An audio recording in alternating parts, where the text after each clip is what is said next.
ಲೋಕೋಪಯೋಗಿ ಇಲಾಖೆಯ ಕೆಶಿಫ್ ವಿಭಾಗದ ಮುಖ್ಯ ಇಂಜಿನಿಯರ್ ಪುರುಷೋತ್ತಮ್ ದಾಸ್ ಹೆಗಡೆ ಅವರಿಗೆ ಸಂಬಂಧಿಸಿದ ಬೆಂಗಳೂರು ಮತ್ತು ಮೈಸೂರಿನ ಒಟ್ಟು 11 ಸ್ಥಳಗಳ ಮೇಲೆ ಲೋಕಾಯುಕ್ತ ಪೊಲೀಸರು ದಾಳಿಯನ್ನು ನಡೆಸಿದ್ದಾರೆ.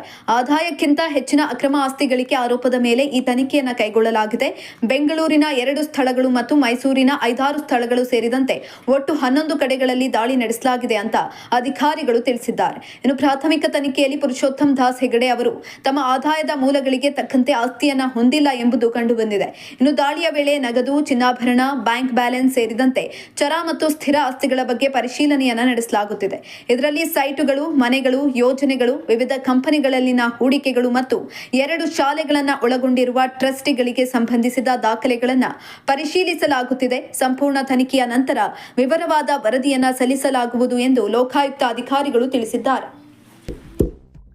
ಇಂತಹ ಇನ್ನಷ್ಟು ವಿಡಿಯೋಗಳಿಗಾಗಿ ಲೈಕ್ ಮಾಡಿ, ಫಾಲೋ ಮಾಡಿ, ಶೇರ್ ಮಾಡಿ.